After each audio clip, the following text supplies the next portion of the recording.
दिल्ली के रफी मार्ग स्थित कॉन्स्टिट्यूशन क्लब में जनता पार्टी, जनहित दल और दिल्ली जनता पार्टी ने आगामी दिल्ली विधानसभा चुनाव के लिए अपने रणनीतिक गठबंधन की घोषणा कर दी है। इस मौके पर तीनों दलों ने बेहतर शासन और विकास के लिए मिलकर काम करने का संकल्प लिया। खबर जरा विस्तार से।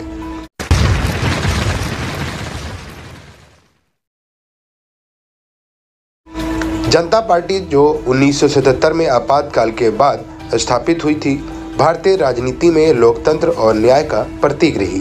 पार्टी ने आपातकाल के दौरान लोकतांत्रिक मूल्यों की रक्षा में अहम भूमिका निभाई है। जनता पार्टी के अध्यक्ष नवनीत चतुर्वेदी ने कहा कि उनकी पार्टी ने हमेशा नागरिकों के कल्याण और लोकतांत्रिक संस्थाओं की रक्षा को प्राथमिकता दी है। जनहित दल, जिसके अध्यक्ष अंशुमन जोशी हैं, उन्होंने कहा कि समाज के वंचित और हाशिए पर खड़े वर्गों के लिए मजबूत आवाज़ के रूप में एक पहचान बनाई है। इस अवसर पर जोशी ने घोषणा की कि धर्मेंद्र कोहली, जो सीमापुर के पूर्व विधायक हैं, और अशोक चौहान, जो अंबेडकर नगर के पूर्व विधायक हैं, जनहित दल में शामिल हो गए हैं। प्रवीण आर्या, जो जनहित दल के नेशनल लीगल कन्वेनर हैं, वो भी इस मौके पर उपस्थित थे।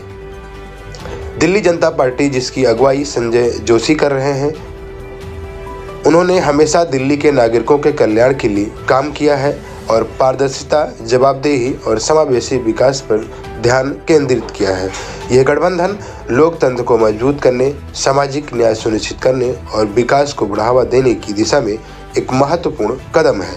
तीनों दलों ने घोषणा की कि वे आगामी दिल्ली विधानसभा चुनाव एकजुट मोर्चे के रूप में लड़ेंगे और जनता की सेवा के लिए प्रतिबद्ध रहेंगे। आपसे मैं क्वेश्चन पूछना चाहता हूँ, भाजपा की मीटिंग करने की विरोध किया, भाजपा की नहीं ज्वाइन कर सकते थे?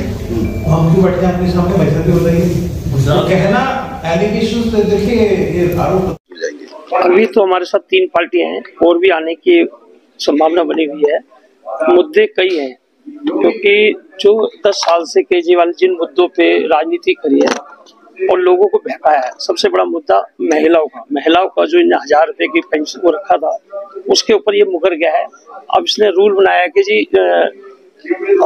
आर्थिक आधार पर 1000 रुपए दिए जाएंगे, जो कि इसने सभी महिलाओं के लिए कहा था। उस टाइम ये कोई ऐसी बात नहीं कही थी और दिल्ली की महिला समझ चुकी है कि ये जो जिस तरीके से बोलता है वो करता नहीं है। जिस तरह से केजरीवाल जी मोहल्ला और हर विधानसभा में जा रहे हैं और मुद्दों को लेकर चल रहे हैं कि दिल्ली की सुरक्षा, यानी दिल्ली की जनता सुरक्षित नहीं है, कानून व्यवस्था पर सवाल उठा रहे हैं, क्या कहेंगे आप? 11 साल से मुख्यमंत्री रहा है, जब तक इस सीट पे रहा तब तक तो सुरक्षा थी। जब से इसने अपनी मुख्यमंत्री की सीट छोड़ी है, तब से क्या दिल्ली की सुरक्षा असुरक्षा हो गई है? अगर बात की जाए, पंजाब में आम आदमी पार्टी की सरकार है, मगर कानून व्यवस्था तो वहाँ की भी चरमराई हुई है। देखो जी, ये चीज तो उसको बोलने से पहले सोचना चाहिए ना। इसके बारे में ये जवाब कैसे देंगे? नहीं जी, वो तो जवाब तो देगा जैसे भी है, लेकिन हम भी दे देंगे। बाकी जो वो कहता है वो करता नहीं है, वो अपने ही मुख्यमंत्री को कटघरे में खड़ा करता है। चतुर्वेदी, प्रेसिडेंट जनता पार्टी। आज आप लोग देख ही रहे हैं कि यहाँ पे दिल्ली डेमोक्रेटिक अलायंस का घोषणा हुई है। दिल्ली डेमोक्रेटिक अलायंस में हम 3 लोग हैं, जनता पार्टी, दिल्ली जनता पार्टी और जनहित दल। हम 3 पॉलिटिकल पार्टियों ने मिलकर के दिल्ली डेमोक्रेटिक अलायंस की घोषणा की है दिल्ली चुनावों के लिए।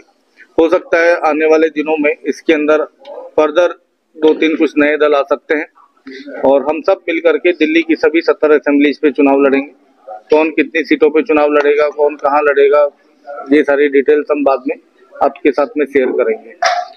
जो हमारा पूरा डिटेल मैनिफेस्टो है, उसके लिए मैं आप लोगों के बीच में फिर दोबारा से आऊंगा, पर उस डिटेल मैनिफेस्टो में से जो कुछ बुलेट पॉइंट्स हैं, बुलेट पॉइंट्स ये हैं कि हम स्टूडेंट्स के लिए जो स्कूल कॉलेज जाते हैं उनके लिए हम मेट्रो में एक फ्री यात्रा का प्रावधान करने की सोच रहे हैं।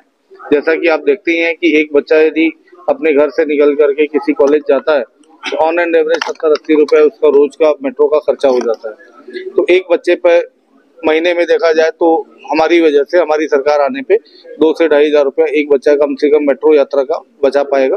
जो एक परिवार के अंदर यदि 2 बच्चे हैं तो एक परिवार में 5,000 रुपए की सीधे बचत मेट्रो की फ्री यात्रा की वजह से होगी। अगर बात की जाए, केजरीवाल जी भी इन्हीं मुद्दों को लेकर आए थे, उन्होंने बस में सिर्फ महिलाएं फ्री करी, आप स्टूडेंटों को लेकर रहे हैं। क्या लगता है कि दिल्ली की जनता इसे एक्सेप्ट कर पाएगी? देखिए, सरकार के अंदर बहुत सारा चीजों के ऊपर मिसमैनेजमेंट होता है। जैसे केजरीवाल जी की सरकार में देखा जाए तो विज्ञापन के ऊपर बहुत ज्यादा खर्च होता है। हम विज्ञापन के खर्चे में से थोड़ी सी कटौती कर देंगे और वो विज्ञापन वाला जो बजट है वो यहाँ पे मेट्रो में लगा देंगे। बात बराबर। गठबंधन किया कई लोगों से, क्या कहना चाहेंगे विधानसभा चुनाव की तैयारियां कर रहे हैं? देखिए, मैं तो सबसे पहले ये कहना चाहता हूँ कि विधानसभा चुनाव आ गया। इस समय जनता को वोट देने से पहले ये सोचना है कि सबसे पहले उनको बेटर सुविधाएं कहाँ मिलेंगी। वो सबको ट्राई कर चुकी हैं, ठीक है कि नहीं, एक मौका हमारे को भी दे। सबसे बड़ा मुद्दा ये है कि मैं आपके लिए अगर आया हूँ दिल्ली के अंदर तो मैं दिल्ली का ही मूल निवासी हूँ और दिल्ली मूल निवासी के लिए ही मैं आया हूँ और उनकी ही आवाज उठाने आया हूँ, जिसके अंदर हमारी लड़ाई है धर्मेंद्र कोहली जी के लिए, जो सीमापुरी विधानसभा से पूर्व विधायक है, जिनकी बहन संतोष कोहली जी थी। संतोष कोहली जी का जो बलिदान हुआ, आज तक 11 साल से उनकी सीबीआई इंक्वायरी नहीं हुई, ये हमारी सबसे बड़ी लड़ाई है। उसके बाद में जो हमारा सबसे बड़ा मुद्दा है सिविल डिफेंस वॉलंटियर्स, जिनके लिए मैं कितनी देर से केसेस कोर्ट में लड़ रहा हूँ और आज की डेट में उनको रीइंस्टेट कराने के लिए मैं कब से लड़ रहा हूँ। तो मैं आज आपको बताता हूँ कि इसकी आउटकम जल्दी आने वाली है। तो ये बहुत बड़ी खुशखबरी है हमारे सिविल डिफेंस वॉलंटियर्स के लिए। और हमारे सिविल डिफेंस वॉलंटियर्स इस बारी चुनाव मैदान में उतरेंगे, क्योंकि इनका बिल किसी ने पास नहीं किया। आम आदमी पार्टी के पास 3 दिन का सत्र था, उन्होंने उसको पास नहीं किया। अब ये खुद विधायक बनेंगे, खुद विधायक बन के अपना बिल खुद पास करेंगे अपने स्वयं हाथों से। और ये कितना बड़ा संगठन है, इसके बारे में मेरे को आपको बताने की जरूरत नहीं है, आप सब जानते हैं। और जितने भी धरने प्रदर्शन आप लोगों ने देखे हैं, इन लोगों ने किए हैं अगेंस्ट, चाहे केजरीवाल हो चाहे बीजेपी हो, क्योंकि दोनों में से कोई भी इनकी मदद नहीं कर रहा। इनकी मदद इनका भाई बन के तब से मैं कर रहा हूँ और आगे भी आने वाले समय के अंदर कोर्ट के अंदर पूरी तरह से मैं करूंगा। अंशुमन जी, अभी दिल्ली विधानसभा चुनाव है, बिहार में विधानसभा चुनाव होंगे, क्या आपका अलायंस बिहार भी इलेक्शन लड़ेगा? देखिए, अभी तो फिलहाल में ये दिल्ली डेमोक्रेटिक अलायंस है। फिलहाल में हम 1.5 साल से मैं सिर्फ दिल्ली पे फोकस्ड हूँ और सिंस मैं दिल्ली का ही मूल निवासी हूँ तो मेरे को दिल्ली सबसे पहले इसलिए इम्पोर्टेंट है। बिहार, हमारी पार्टी 2009 में बिहार में ही रजिस्टर हुई थी, तो बिहार के चुनाव में कहीं ना कहीं हम दिखेंगे, ये चीज सत्य है।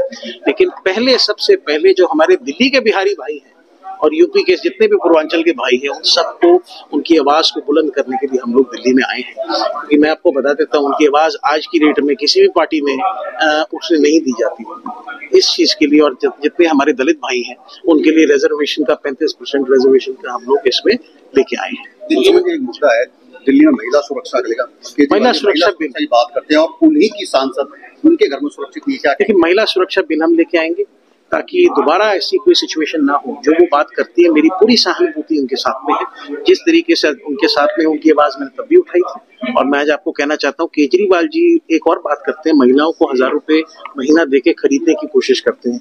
ये दिल्ली की महिलाएं हैं। और अगर आप 1000 रुपए की बात करें तो पंजाब की 2 साल से 1000 रुपए महीना मांग रही है। 24,000 रुपए तो पहले उनके ट्रांसफर कर दीजिए पंजाब से। दूसरी बात, दिल्ली के अंदर दिल्ली की महिलाएं क्यों विश्वास करें इनके ऊपर? इन्होंने 1000 रुपए 6 महीने पहले बोला था, 1 रुपया भी दिया क्या? नहीं दिया ना, इनकी तो सरकार है। अब मैं आपको बताना चाहता हूँ, दिल्ली के अंदर ये बात तय है, महिलाओं को सबसे बड़ा योगदान दिल्ली के अंदर रहा है।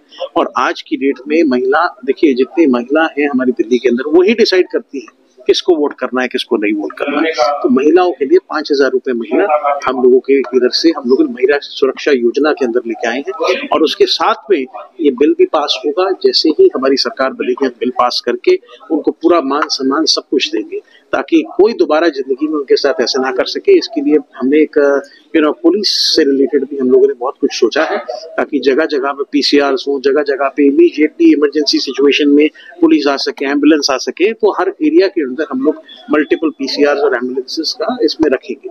सर, अभी आपने कहा